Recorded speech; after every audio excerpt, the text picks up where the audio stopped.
Temos relatos confirmados de objetos voadores não identificados em sua área. No auge da Guerra Fria, no espaço aéreo de uma das mais protegidas bases da Força Aérea Americana, 7 objetos apareceram sem explicação. Estamos procurando cerca de 7 OVNIs. Logo, outros radares os captaram. Os céus do sul da Califórnia mostravam uma estranha atividade. Parece que está ocorrendo uma invasão e tanto. Essas naves militares altamente secretas seriam uma missão de espionagem russa ou outra coisa? Seja o que for, não era para estar ali. Pela primeira vez na televisão, nossa equipe pedirá que as principais testemunhas analisem gravações antissigilosas. Temos um objeto agora sobre o campo. Que revelam outro lado desse misterioso caso. Você é o responsável por OVNIs? Sim, senhor. Isso é fascinante. Chamaram um responsável pelos OVNIs. Por que havia um responsável por OVNIs na base Edwards da Força Aérea? E por que ele mandou um jato interceptar os objetos? Mire à direita e um à esquerda. Ele está subindo. Essas fitas e imagens dos radares obtidas naquela noite finalmente revelarão a resposta? Este é o caso 65102, Código Vermelho.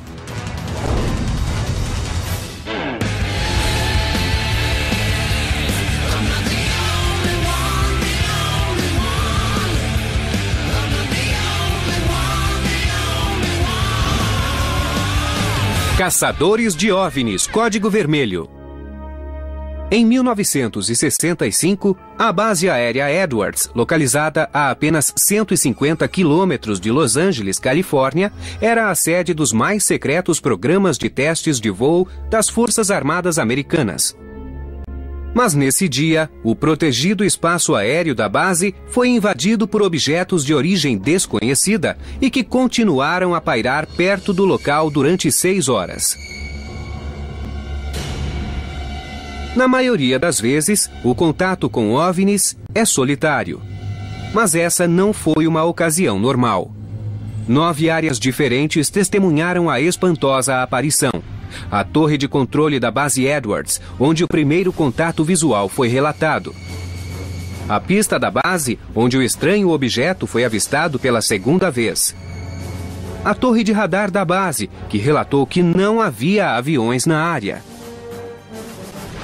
O Centro de Defesa Aérea de Los Angeles, que checou os radares locais do sul da Califórnia e descobriu que 4 deles haviam captado o objeto. Boron, Riverside, Victorville e San Pedro.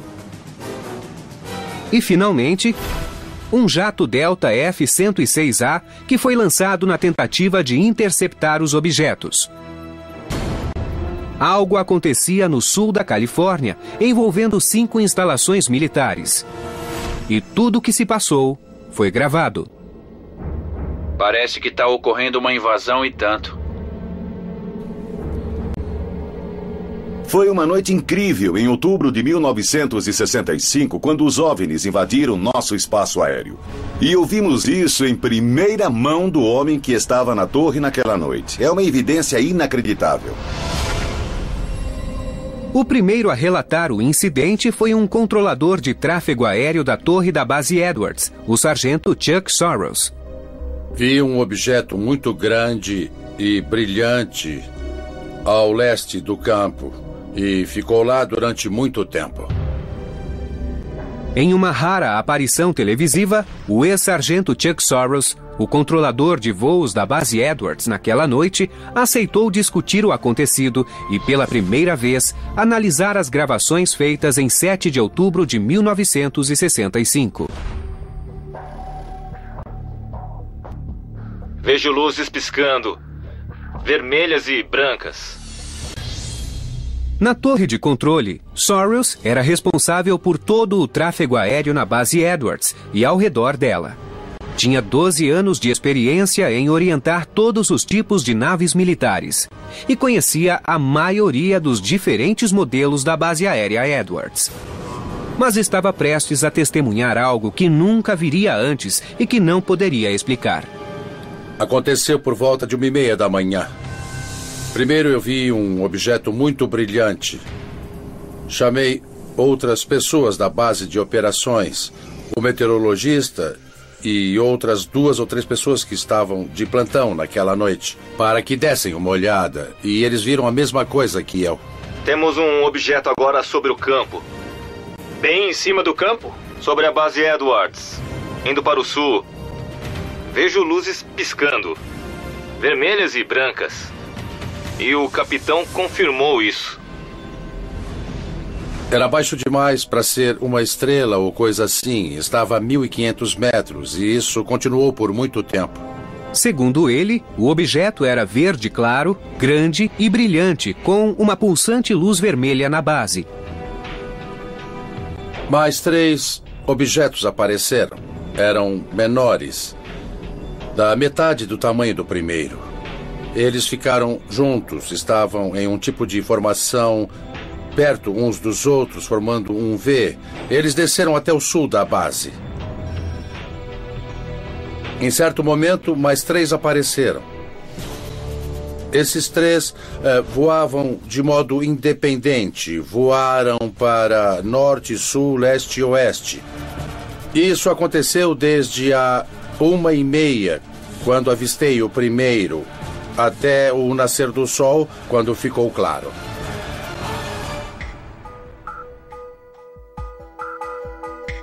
A equipe da revista UFO se reuniu na base Marte da Força Aérea a cerca de 150 quilômetros do local onde os radares detectaram os objetos em 1965 para conversar com Soros.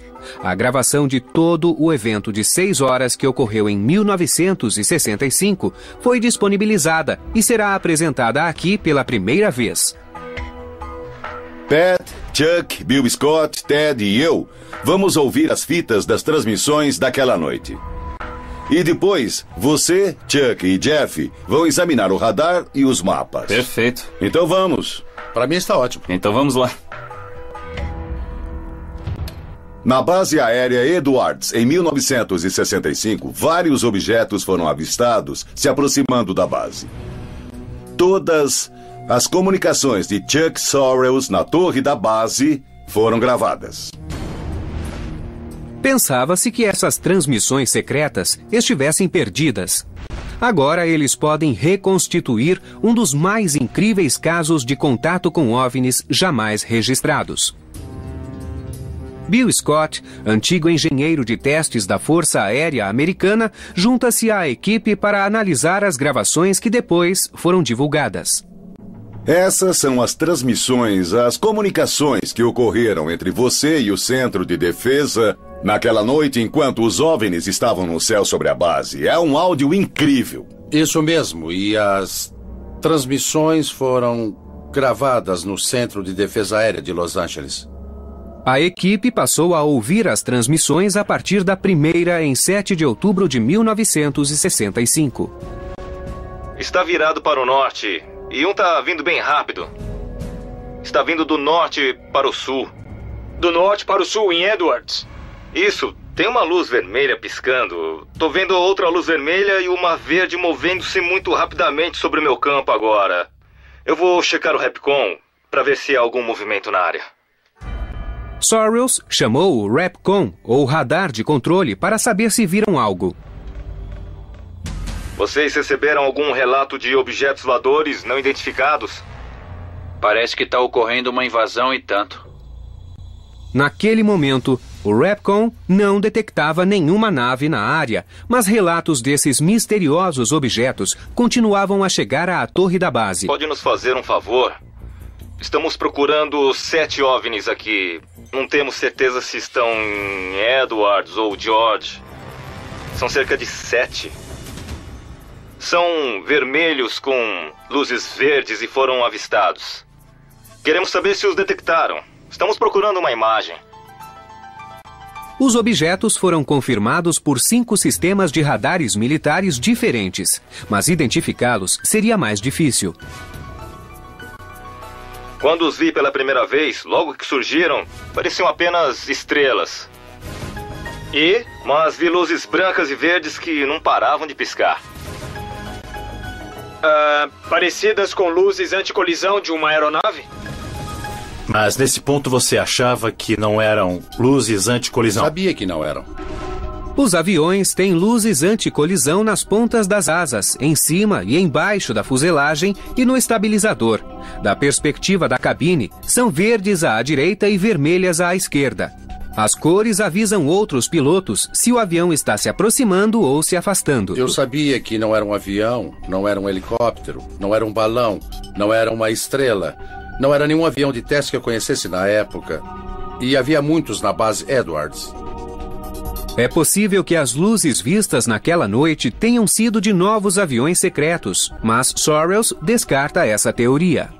Eles teriam me avisado se fossem testar algum avião em minha zona de controle, para que eu pudesse afastar outros aviões apenas por motivos de segurança. Mesmo se fosse um teste secreto, Chuck precisaria saber.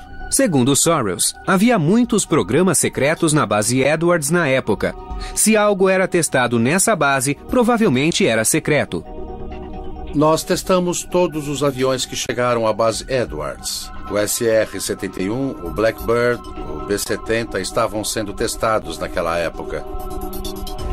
Mesmo se fosse um avião muito secreto, não teriam feito o teste sem avisar os controladores de voo.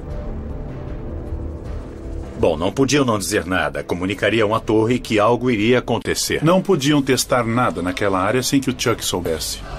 A torre da base Edwards e de vários outros postos militares de radar confirmaram que vários objetos invadiram o espaço aéreo sobre a base Edwards. Ele está subindo. Muito mais alto, está subindo rápido. Parece que está em cima de nós. Esses muitos contatos não identificados ocorreram no auge da Guerra Fria, quando o ataque de um míssil soviético era um temor muito real.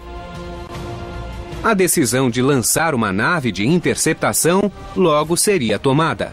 Mas, segundo a fita, o poder de lançar esse avião estava nas mãos de um oficial com um título muito curioso. Todas as bases tinham um responsável por OVNIs. Você é o responsável por OVNIs? Sim, senhor. Tome cuidado. A equipe está reconstituindo o incidente na base da Força Aérea de Edwards, ocorrido em 7 de outubro de 1965. A partir da 1h30 da manhã, um objeto com estranhas luzes pulsantes começou a pairar perto da área de testes da base.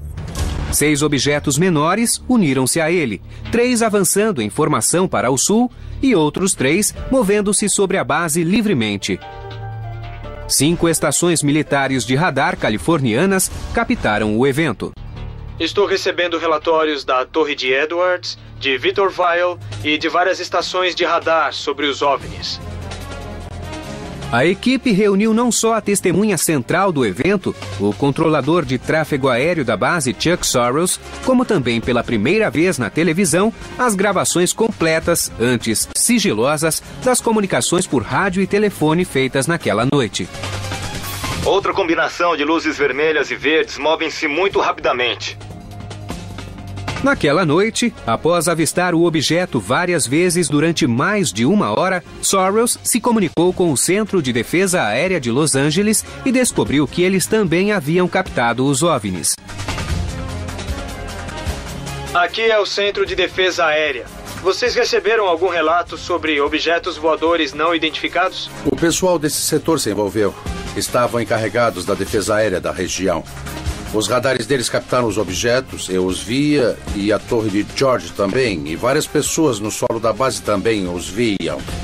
Enquanto eu falava com o Centro de Defesa, decidimos mandar uma aeronave. Às 2 da manhã, o piloto da base Edwards, capitão Darrell Clark, foi avisado da incursão. Ele saiu até a pista da base com um rádio e binóculos para verificar e avistou os objetos. A seguir, a voz dele quando relatou o que via pelo rádio. Consegui vê-los bem com os binóculos. Parece que não estão com muita altitude. 2 militares qualificados, um controlador de tráfego aéreo e um piloto experiente não acharam que eram aeronaves normais. Mas essas descrições não bastaram para que o setor de defesa aérea tomasse uma decisão. precisavam falar com um determinado oficial para resolver se lançariam uma aeronave para interceptar os objetos. O tenente responsável pelos OVNIs está dormindo. Acha que devemos acordá-lo e ver se ele quer solicitar uma aeronave para subir e verificar pessoalmente? Isso é fascinante. Quer dizer que chamaram um responsável pelos OVNIs. O tenente responsável pelos OVNIs está dormindo. Acho que naquele tempo todas as bases tinham um oficial responsável por OVNIs. Segundo a Força Aérea, investigadores da Divisão de Tecnologia Estrangeira podem ter sido chamados não oficialmente de responsável por OVNIs, mas esse termo nunca foi usado pelas Forças Aéreas para designar um posto oficial. Em meus 9 anos na Força Aérea, nunca ouvi falar disso. Mas será que estavam procurando por naves extraterrestres ou Essa ou é a qualquer questão, outro com certeza. objeto que não conseguissem identificar? Porque há uma diferença aí. Não sei se procuravam algum tamanho ou forma em particular ou coisa assim. Era qualquer coisa fora do comum, chamada de objeto voador não identificado. No começo da Primeira Guerra Mundial, o exército americano criou uma divisão de dados estrangeiros para estudar os avanços e a capacidade aérea das potências europeias. Na Segunda Guerra Mundial, a divisão se tornou o Laboratório de Dados Técnicos com base no campo Wright-Patterson. O grupo avaliava aviões e equipamentos inimigos quando eram capturados. Depois da guerra, a divisão tornou-se o Grupo de Inteligência Técnica e Científica T2, cujo principal objetivo era garantir a prevenção de surpresas tecnológicas, táticas ou estratégicas de qualquer fonte. Durante a Guerra Fria, o foco principal era a Rússia. Mas em 1947, essa divisão estudou o emergente fenômeno dos OVNIs no projeto SIGN e, em 1952, criou o projeto Blue Book para dar continuidade ao estudo dos OVNIs. Em 1961, o grupo passou a se chamar Divisão de Tecnologia Estrangeira. Seus oficiais não eram enviados a qualquer base, e sim apenas a aquelas que eram de interesse da Força Aérea. Não era incomum que oficiais da divisão estivessem na base Edwards, devido às suas funções de centro de testes para aviões das Forças Aéreas Americanas e outros, inclusive estrangeiros. O oficial era consultado sempre que um objeto não identificado era avistado, fosse uma nave soviética suspeita ou qualquer outro objeto não imediatamente reconhecido pelo pessoal da base. Objetos que não foram identificados, que não sabiam o que eram, invadiram o espaço aéreo sobre a base Edwards da Força Aérea e se aproximaram das pistas. Por que não enviamos aviões? Isso não é muito frequente. Primeiro tiveram que verificar quais eram as normas, quem tinha poder para autorizar. Realmente foi um evento incomum. Imagino que naquela época era algo que precisávamos improvisar. Eu não tinha nenhuma instrução ou norma sobre o que fazer. Era preciso tomar uma decisão e agir. Não se sabia ao certo o que eram esses objetos, mas como não havia nenhuma norma a respeito e os OVNIs não pareciam ser uma ameaça, nenhuma ação foi tomada até que o oficial responsável falasse com a torre. Eles foram chamar o responsável por OVNIs para saber se ele quer solicitar um avião para subir e verificar pessoalmente. Pelas transmissões de rádio e conversas pelo telefone, de repente soubemos que a base tinha um responsável por OVNIs. O que ele fazia? Procurava discos voadores? Mesmo que não procurasse discos voadores e só cuidasse de quaisquer objetos não identificados, é uma novidade e tanto. Apesar de a Força Aérea negar, ano após ano, que os OVNIs existem, eles tinham um responsável por OVNIs. Às 3 da manhã, mais de 90 minutos após a primeira aparição, o responsável por OVNIs ligou para a torre e tentou determinar a origem dos objetos junto ao Centro de Defesa Aérea de Los Angeles. O centro confirmou que 5 radares diferentes haviam captado os objetos.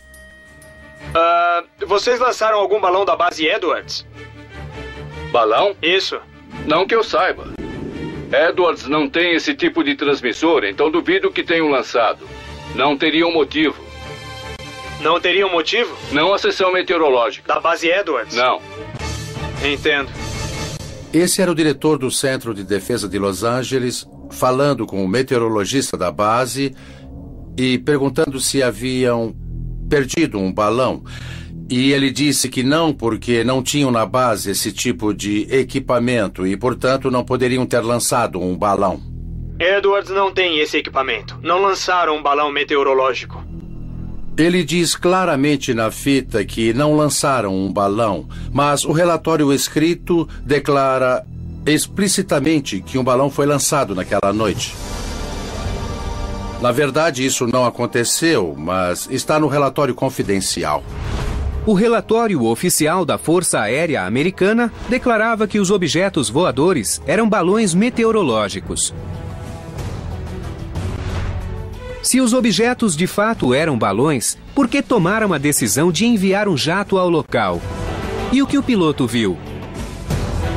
Eram aproximadamente 7 objetos. Moviam-se velozmente, permaneceram na área algum tempo e subiram de repente. Em 7 de outubro de 1965, várias testemunhas viram diversos objetos sobre a base Edwards da Força Aérea. Um documento da Força Aérea Americana, divulgado recentemente, declara que o objeto era um balão meteorológico, mas segundo o áudio da torre, a base não era capaz de lançar tal equipamento. Vocês lançaram algum balão da base Edwards? Balão? Isso. Não que eu saiba. Edwards não tem esse tipo de transmissor, então duvido que tenham lançado. Não teria um motivo. Mas o responsável por OVNIs, que entrou em contato com a torre, procurava uma explicação mais racional e continuou a afirmar a teoria do balão meteorológico. É muito difícil um balão ir de norte para o sul com pouca altitude e vento vindo do oeste a 2 nós. Se o vento vinha do oeste e um deles ia do norte para o sul e depois virou para o oeste, seria muito difícil virar contra o vento. Então os objetos não tinham as características de balões. Um relatório dizia que nenhum fora lançado naquela noite, mas num relatório confidencial dizem que um balão foi lançado. Na verdade, segundo o relatório, os objetos foram descritos 3 vezes como balões meteorológicos, apesar de todos os indícios do contrário. E esses balões meteorológicos costumam ser iluminados? Não. Não tem luzes? Não. A única outra explicação dada pelo responsável por OVNIs era que o objeto podia ser um avião, contradizendo o relato de Sorrells e do piloto que estava na pista, Darrell Clark. Sorrells deu sua opinião. O responsável por OVNIs acha que é um avião. Eu não acho. O responsável por OVNIs disse que parecia um avião. Ele não era um piloto capacitado, não era nada a não ser o responsável por OVNIs. Não sei qual era a sua função normal. Mas um controlador de tráfego aéreo disse que não era um avião. Um piloto na pista disse que não era um avião. Mas o responsável por OVNIs achava que era. Bill, você acha que era a função do responsável por OVNIs desconsiderar o caso? A Força Aérea estava pesquisando discos voadores em 1965, só parou em 1969. Então, a função desse oficial era descartar esses objetos em vez de pesquisá-los? Eu acho que são especulações, Bill. Concordo com Chuck. Ele não era piloto, não devia ter nenhuma função ligada à aviação. Tudo o que sabia sobre aviões é que tinham luzes vermelhas, verdes e brancas. Ele disse, parece um avião. Não era conspiração, era só inexperiência. Ele não sabia do que falava. Não se sabia o que era o objeto, mas chegou-se ao consenso de que seria preciso ver de perto o enigma que pairava no espaço aéreo da base. Mas os únicos aviões estavam armados com mísseis nucleares que precisavam de autorização para ser lançados. Essas aeronaves tinham como fim específico proteger os Estados Unidos de um ataque. Tinham armas nucleares para o caso de um ataque ou contra-ataque imediato ser necessário. Lançar um desses F-106 no espaço aéreo americano sem saber o que eram os objetos era arriscado demais. Não podemos usar os aviões de alerta. Só os pilotos do Zoom 06. É só o que temos. É só o que tem? É só o que temos, apostos. Eu suponho que a essa altura já era perto das 4 da manhã. Tudo tinha começado havia 3h30 ou 4 horas, porque no momento em que o avião decolou, entrou em posição e tentou alcançar os objetos. Eles já tinham subido, se posicionado e já não eram tão visíveis quanto antes. Acha que alguém retardou a decolagem ou era um procedimento normal? Era um procedimento normal, porque não tinha um avião sem armas e também não tinha um piloto. Não temos nenhum avião? Mas já faz 1 hora. Por que não temos ninguém para pilotar? Nós precisamos de autenticação para a decolagem com a arma a bordo. Não podiam usar o primeiro piloto para o avião de alerta, então tiveram de chamar um segundo piloto que não estava nem de plantão. Precisaram tirar alguém da cama para pilotar o avião. O avião que está decolando agora não está carregado, certo? Não está carregado. Quando finalmente conseguiram autorização para lançar um avião interceptador, já passava das 3 da manhã. O piloto e o pessoal de terra tiveram de ser acordados para a missão. Basicamente estavam equipados para procurar aviões russos que vinham de fora. Isso acontecia dentro do nosso espaço aéreo, então não havia um procedimento padrão. Quando o avião decolou, o Centro de Defesa e Sorrells guiaram o piloto para se aproximar dos objetos, mas havia um problema. A essa altura, eles já haviam se afastado da base. Ele decolou para verificar e dirigiu o radar interceptador para eles, mas foi difícil orientá-lo para chegar à área. Eu orientei o avião, alinhei-o com a pista e lhe dei a direção. Pode avançar pela pista. Acho que é 01 a este bordo 040. Ele chegou a 12 mil metros de altitude. Falei com o diretor e ele perguntou como ele estava. Eu disse, está se aproximando. Ele está mais para a esquerda agora. Um para a direita, outro para a esquerda. Ele se aproximou e eu disse, está baixo. Torre, como estão as coisas? Está baixo. Tem de subir mais. O objeto subia muito rápido. Ele está subindo. Está a 12 mil metros, eu disse. Continua abaixo. Está muito baixo. Baixo? Está a 12 mil metros. Continua abaixo. Mas enquanto o piloto se aproximava, os objetos se afastaram cada vez mais, até que finalmente desapareceram. Sumiram da vista e do radar. Ele se deslocou agora para cerca de 145 graus. Está a cerca de 65 quilômetros e muito alto. Está quase invisível agora. Qual é sua avaliação? Foi um fato incomum para todos os profissionais envolvidos. A única opinião leiga que eu vi foi a do responsável por OVNIs, que pensava que era um avião. As fitas agora divulgadas só são o começo. O piloto Capitão Clark, que nunca falou sobre esse incidente e que não imaginava que seria investigado no futuro, escreveu uma carta à esposa descrevendo o que vira naquela noite de outubro. Capitão Clark. Sim? O que você acha? Logo que vi o objeto, ele se aproximava vindo do norte. Eu vi luzes pulsantes e não giratórias.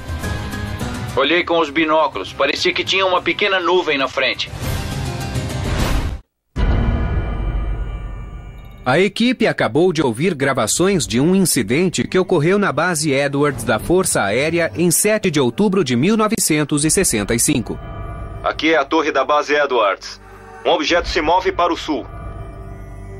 Chuck Sorrows, o controlador de voo que estava na torre naquela noite, descreveu os estranhos objetos que pairaram no espaço aéreo da base durante quase 6 horas. Mas Sorrows e as gravações não são as únicas fontes da verdade por trás do que a Força Aérea chama de o incidente. O capitão Daryl Clark era o piloto de plantão na base Edwards naquela noite. Parece que está a pouca altitude, a 3.000 metros. Sua voz está nas fitas.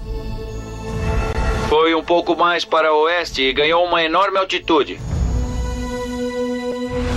Após décadas de silêncio, Clark sentiu o impulso de relatar suas experiências daquela noite em uma carta para sua mulher. Esta carta é importante porque o capitão Daryl Clark era o oficial mais graduado de plantão e o relato dele corrobora o do Chuck Sorrows. Ambos mantiveram segredo o máximo que puderam. Mas esse incidente não saiu da cabeça deles durante décadas, até que decidiram contar o segredo a alguém. A equipe recebeu a carta de Sam Sherman, o homem que reconstituiu o áudio das transmissões feitas naquela noite. Sherman a obteve com o filho de Clark. Eu estava de plantão na base Edwards, na Califórnia, e era o oficial mais graduado. Por volta das 2 horas, eu recebi uma ligação do controlador de voo. Disse que OVNIs haviam sido relatados e captados por radares. Aqui é o capitão Clark. Capitão Clark, aqui é o tenente Reed. Recebemos relatos sobre objetos voadores não identificados na sua área. Ok. Enquanto eu observava o céu, notei uma luz pulsando a noroeste da minha posição, indo para o sul a cerca de 300 metros do chão e cerca de 300 nós. Então um OVNI nivelou e continuou a subir. Ergueu-se no espaço até que finalmente sumiu de vista. Daryl A. Clark. O incidente foi comentado no dia seguinte pelo pessoal da base que não estivera presente. O piloto George Merritt trabalhava na base Edwards na época e lembra da atmosfera em torno do caso. Meu nome é George Merritt. Eu me formei pela Escola de Pilotos de Testes da base Edwards da Força Aérea. Quando cheguei na manhã seguinte, todos falavam das estranhas luzes que haviam sido vistas ao sul da base de madrugada e no começo da manhã. Todos comentavam como se fosse um programa de TV. O que era aquilo? O que você acha que era? Merritt confirmou o motivo de a Força Aérea demorar tanto para lançar um avião de inspeção. A começar pelo presidente, eles precisavam decidir, o Pentágono precisava decidir se aquilo representava uma ameaça, se queriam enviar aviões com mísseis para identificar os objetos e abatê-los. Levamos isso muito a sério. As luzes não apresentavam nenhuma ameaça à base Edwards. Ninguém lançava bombas, disparava mísseis e outras armas ou descia de paraquedas. Nada que fosse uma ameaça para a base Edwards ou para a defesa aérea dos Estados Unidos. O relato chegou a uma pessoa que era responsável por OVNIs, correto? Correto. Era o capitão John Balent. Capitão John Balent? Era da Divisão de Tecnologia Estrangeira de Wright-Patterson. Isso significava que havia projetos confidenciais e secretos na base Edwards e que ele precisava mandar relatórios a respeito a seus superiores. Foi quem escreveu e assinou o relatório oficial que seguiu pela cadeia de comando. Ele escreveu o relatório oficial e não alguém da base Edwards.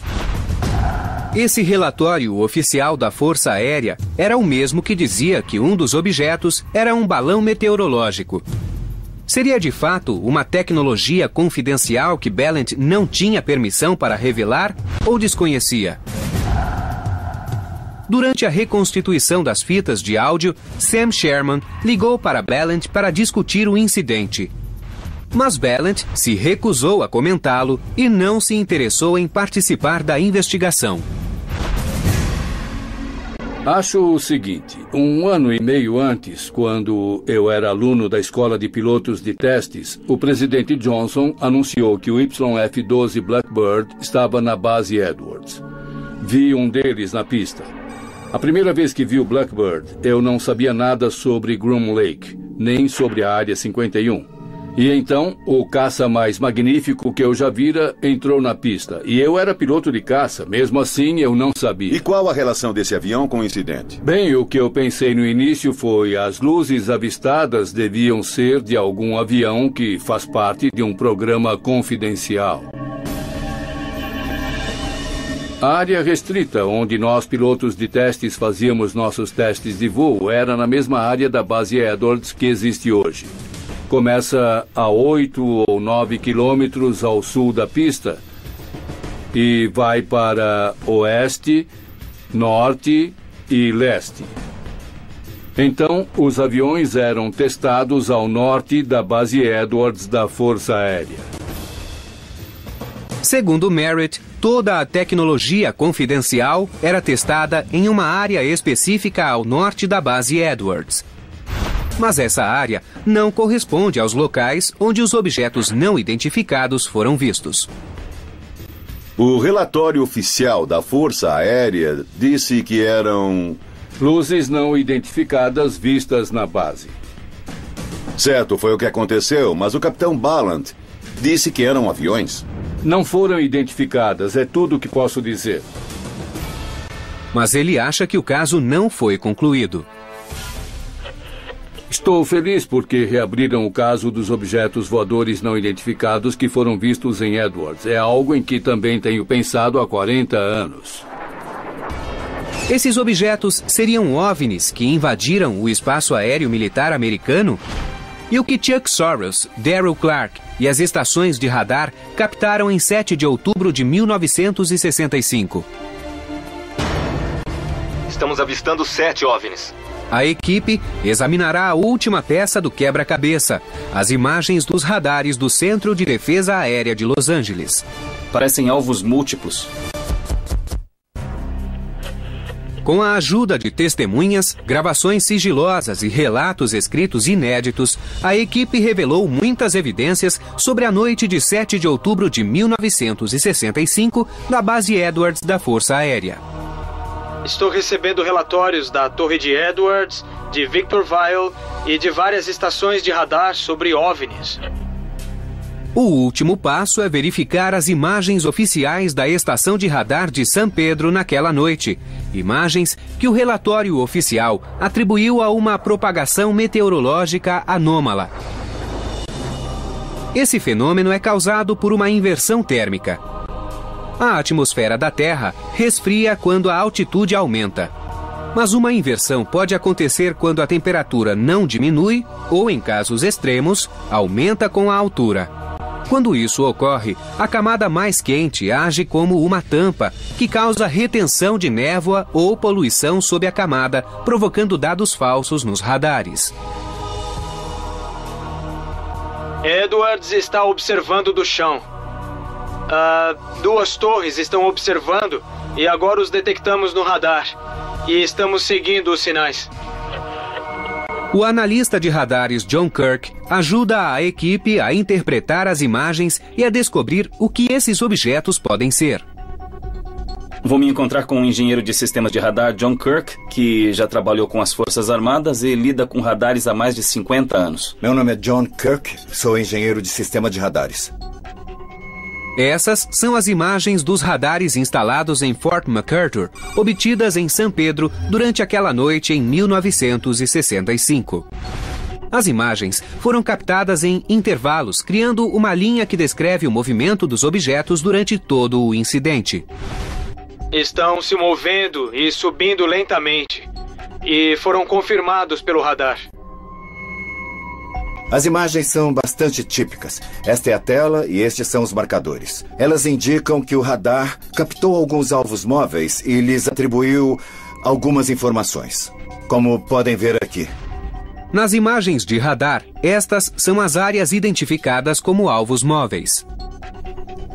Temos alvos múltiplos. Parecem alvos múltiplos e, passando pelas imagens, nós vemos algumas mudarem. Vamos ver quantos são. Parece que são 4, 5 ou 6 alvos. Kirk contou 6 alvos nas imagens de radar. Mas isso não descarta a teoria da propagação anômala. A propagação anômala pode ser causada por inversão climática ou talvez por nuvens de tempestade ou então umidades no ar. Há muitas anomalias atmosféricas. Vocês imaginam o que pode ser? Não, sabemos tanto quanto vocês. É difícil acreditar que seja propagação anômala. Se fosse propagação, nós teríamos aqui uma mancha e não um ponto nítido. Quer dizer então que não parece propagação anômala? Parecem pontos individuais. Segundo Kirk, a propagação anômala apareceria como uma mancha, mas as imagens parecem ser de alvos independentes. Parecem alvos? Sim, parecem alvos. De que tipo, eu não posso dizer. Eu não posso dizer. Parecem alvos e parece que os radares funcionavam bem. Além disso, 5 radares separados não captariam os mesmos dados falsos ao mesmo tempo. Kirk não sabe o que eram os objetos, mas está impressionado com o número de evidências em torno do caso. Um piloto escreveu o que ele viu, um controlador disse o que ele viu. São muitas informações convergentes. Eu não posso refutá-las. Com base nessas imagens, parecem trajetórias. Não parece propagação anômala. Parecem autênticas. Há 3 objetos nítidos. Não é nada climático, não são ruídos. Eles captam o objeto, mas não veem a nave. Não, eles não sabem o que é. O ex-meteorologista do Serviço Meteorológico Nacional, William Puckett, também tem evidências que sugerem que as imagens de radar não podem ser explicadas por propagações anômalas. Na noite de 7 de outubro de 1965, segundo o Centro Climático Nacional, a atmosfera estava muito seca e não houve inversões térmicas, 2 circunstâncias que podem criar falsas leituras de radar. Sem essas condições, a probabilidade de ter sido uma propagação anômala é praticamente zero. As condições na base Edwards da meia-noite às 6 da manhã eram de céu claro, temperaturas amenas e pouco ou nenhum vento. A visibilidade era de 56 quilômetros. Nessas condições, a distorção ou identificação errônea de objetos celestes como Júpiter, Saturno ou outros astros são muito improváveis. Mas após o incidente e a subsequente investigação, as Forças Armadas decidiram manter em sigilo todos os registros relativos ao caso. A explicação era que as imagens de radar eram falsas e que as testemunhas haviam identificado apenas objetos celestes, apesar de as evidências descartarem essas teorias. Eu acho que é espantoso que objetos voadores não identificados possam ter invadido o espaço aéreo militar restrito nos Estados Unidos assim, impunemente. Segundo os relatos nas fitas, as imagens de radar e o relato feito por Sorrells, os objetos não tinham as características de nenhum avião conhecido até então ou depois disso. Tá muito mais alto do que da primeira vez. Essas gravações de acontecimentos reais sempre me dão arrepios. Outra combinação de luzes vermelhas e verdes movem-se muito rapidamente. Quando nós ouvimos todas as pessoas que estiveram envolvidas, percebemos que muitas delas não sabiam o que estava acontecendo. Na base Edwards, a gente vê de tudo. O áudio é a prova definitiva. Está subindo. Está muito mais alto, sobe rapidamente. Está bem em cima de nós. Mantiveram a fita em sigilo por 30 anos. O que precisava esconder? Armas secretas? Não. Radares especiais? Também não, eram OVNIs. Mais de 40 anos depois, o incidente na base Edwards da Força Aérea continua inexplicado. Hoje, o lema do Centro de Testes de Voo da base é Ad Inexplorada, até o inexplorado. Uma descrição bastante adequada para aquela noite em outubro em que se deu a mais instigante e menos conhecida aparição de OVNIs em toda a história.